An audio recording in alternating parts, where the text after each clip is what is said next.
কথিত আছে এই গ্রামের লতা পাতা ছুতেও মানুষে ভয় পেত।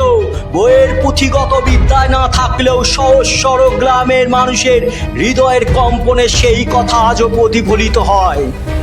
গ্রামের নাম পিংলুপুর, ভূতের গ্রাম। লোকে যাকে চেনে বনমালীপুর গ্রাম হিসাবে। আজ থেকে ৩০০ বছর আগে এই গ্রাম থেকেই সমস্ত গ্রামবাসী এক এক করে চলে গিয়েছিলেন। মাঝ রাত হলে আজও নাকি এই কুঠুরির থেকে বাচ্চার কান্নার আওয়াজ ভেসে আসে। অভিশাপ নাকি ভয়, কি লুকায়িত আছে এখানে তা ছমছম করা রহস্যময় এক ইতিহাসের সাক্ষী হতে চলুন আমার সাথে পিংলুপুর গ্রামে।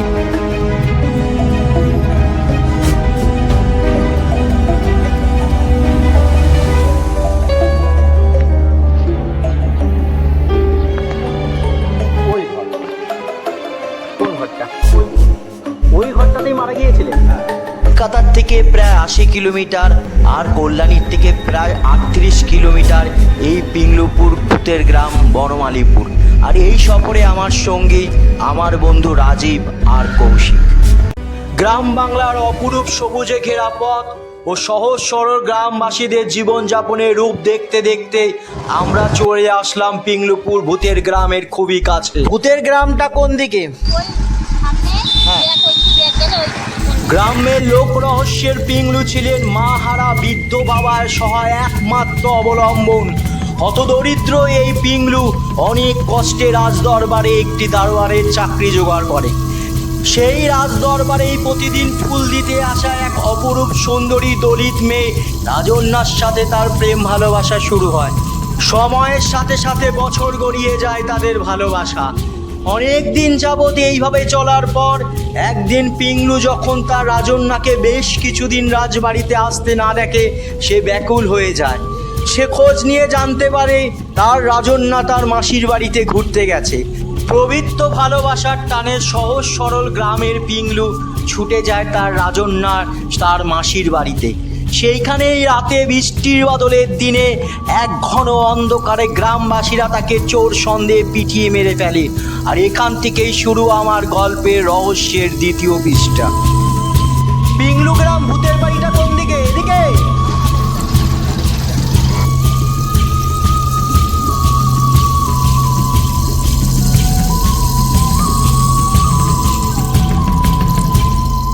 ভূতেরই বাড়ি হয়ে গেছে। একটা সময় তো ভূতের হেবি ভয় লাগতো সবার। ভেঙে গেছে পুরো? আছে। হ্যাঁ ঠিক আছে, এই রাস্তাটা দিয়ে সোজা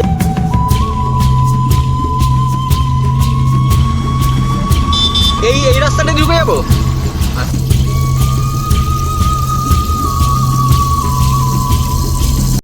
অবশেষে দীর্ঘ যাত্রার ফল মিলল এখানেই, খসে পড়া প্যালেস দ্বারায় এক জীর্ণতায় এক ভৌতিক ভবন। ভেতরে প্রবেশ করতেই দেখা গেল ৫০ কক্ষ বিশিষ্ট সেই রাজ পরিবারের ঘর এক জীর্ণতায় পরিণত হয়েছে।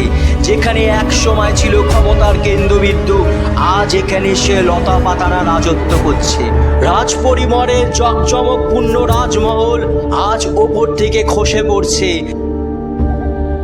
এই সেই স্থান যেখানে প্রতি রাতে জমিদার বাড়ির নাচ গানের আসর বসত, আজ এখানে শুধু শূন্যতা বিরাজমান। বছরে একবার খুব জাঁকজমক করে এই স্থানে পালিত হতো রাজকন্যা উৎসব। রাজকন্যা উৎসব এই জমিদারের অন্যতম উৎসব ছিল, যেখানে প্রজারা তাদের কই মাছ ও তাদের এক মুঠো করে অন্ন এই রাজ পরিবারের দরবারে নিয়ে আসতো। আর এই সেই স্থান আজ খাকা করছে। দেয়ালগুলো আজ যেন সেই স্তব্ধতা নীরবতা পালন করছে, সেই হারিয়ে যাওয়া উৎসবকে খুঁজে বেড়াচ্ছে। আজও এই জমিদার বাড়ির প্রেক্ষাগৃহতে আসলে পরে গা ছমছম করে। হারিয়ে যেতে বসা ৩০০ বছরের আগে এই জমিদার বাড়ি সংরক্ষণের খুবই দরকার, নয়তো পরবর্তী প্রজন্মের ইতিহাস খনন করলেও এই রাজবাড়িকে আর দেখতে পাবে না। গ্রামবাসীদের মধ্যে কথিত আছে এই ঘরগুলোর কোনো একটি কক্ষেই রাজার গুপ্তধন নাকি আজও পাহারা দিচ্ছে বিষাক্ত সাপ বেজিরা।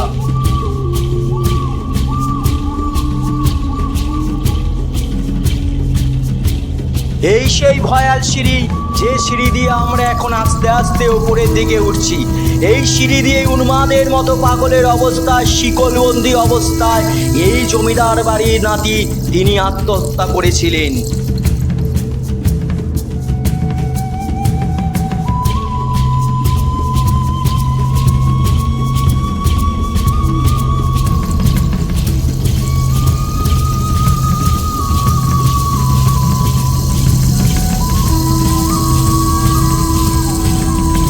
আজও অনেক ছেলে মেয়ে তাদের ভালোবাসার স্মৃতি হিসাবে এই স্থানে খোদাই করে তাদের নাম লিখে যায়। সত্য উদ্ঘাটনের রহস্যের তাগিদে গ্রামবাসীদের থেকে জানা যায় যে সেই সময় মধ্যযুগীয় প্রান্তের শেষ আর আধুনিক যুগের শুরু। তবে ভয়ঙ্কর ছিল জাতপাতের লড়াই, আর জাতপাত ঘেরা সেই ব্যাধি ছড়িয়ে পড়েছিল সমস্ত গ্রামবাসী জুড়ে। আর সেই গ্রামের বলি হয়ে গিয়েছিলেন এই নিষ্পাপ দুটি ভালোবাসা, রজন্যা ও পিংলু। আচ্ছা, পাঠশালার স্কুল ছিল। হ্যাঁ, আর ওখানে গোলাবাড়ি ছিল। এই গ্রামে লতা পাতা ছুতেও গ্রামবাসীরা ভয় পায়, কারণ এই লতা পাতায় নাকি রাজন্যার আত্মা ছড়িয়ে আছে। যেদিন পিংলু মারা যায় তার 3 দিন পর এই পুকুর থেকেই রজন্যার মৃতদেহ পাওয়া যায়। আজও নাকি মাঝরাতে এই রাজবাড়ির ভেতর থেকে বিকট বাচ্চার শব্দের কান্নার আওয়াজ শোনা যায়। কুসংস্কারে আচ্ছন্ন হয়ে থাকা সমাজ স্বয়ং রাজা রামমোহন রায় পারেনি, বিদ্যাসাগর পারেনি। আজও আধুনিক সমাজে শিক্ষিত লোকে বিয়ে হতে গেলে তোমার জাত ধর্মপাত দেখা হয়। মানুষ যতই শিক্ষিত হোক, কিন্তু জাতপাতের আচ্ছন্নে আজও রয়েছে।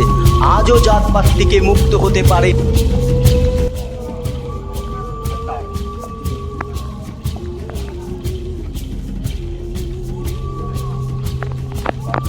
পারবো, আমি পারবো।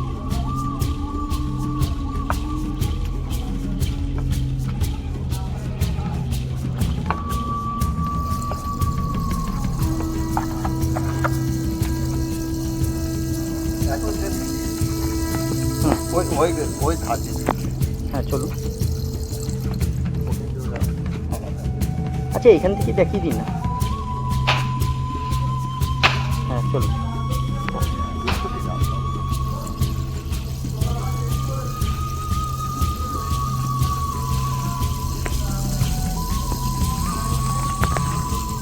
ওই ঘরটা। কোন ঘরটা? ওই যে ওই ঘরটাতেই মারা গিয়েছিলেন? হ্যাঁ, ওই ঘরটা। এই ঘরটাতেই মারা গিয়েছিলেন জমিদার বাবুর ছেলে, তাই তো? ওই ঘরটা নাতি, জমিদার বাবুর নাতি এই ঘরটাতেই মারা গিয়েছিলেন। কিভাবে আত্মহত্যা কেন কিভাবে করলো আত্মহত্যা? মিলিটারি ম্যান ছিল, হয়তো কি একটা রোগ হয়েছিল, ঘুম হইতো না, তাই ওই ঘুমের বড়িতে উনি মানে আত্মহত্যা করেন। মানে ঘুমের বড়িতে আজ ঘুম। এই ঘটনাটাকেই হয়তো গ্রামবাসীরা ভয়ে আতঙ্কে তাদের বাচ্চাদের পাঠালে বলতো পিঁপড়ে হয়ে গিয়েছে, ওটা তাদের জিন দেখা যায়, ভূতে দেখা যায়। শোনা যায় যে ছোট ছোট বাচ্চাদের নাকি জিন, যেটা জিন মানে ভূত, সে নাকি পিঁপড়ে বানিয়ে দিত এই রাজবাড়ির মধ্যে। এটা কি রটনা না এটা সত্যি? আপনি কখনো রাজবাড়ির মধ্যে কিছু দেখেছেন ভয়ঙ্কর, মানে কোনো জিন বা এরকম রাতের আওয়াজ আসছে কিছু? এখনো ওই রাজবাড়িতেই তো যিনি জমিদার বাবুর তার ছেলে নাকি আত্মহত্যা করেছেন, ওই ভেতর থেকেই বললো, ওনার পাশের বাড়ি। তো তারপর ছেলে নাতি নাতি নাতি নাতি নাতি আত্মহত্যা করেছিলেন।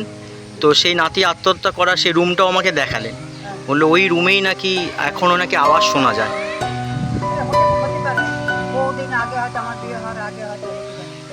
আর তার পাশেই একটা গোহর দেখালো, যেখানে নাকি ওই জিনই ছোট ছোট বাচ্চারা যেত, তাদেরকে নাকি পিঁপড়ে বানিয়ে দিত। এটা কোনো ভূতের গ্রাম নয়, পিংলু ও রজন্যার ভালোবাসার পবিত্র স্থান। গ্রামবাসীরা শিক্ষার আলোতে আলোকিত হয়ে তারা বুঝতে শিখেছে ভূত বলে এখানে কিছু থাকে না।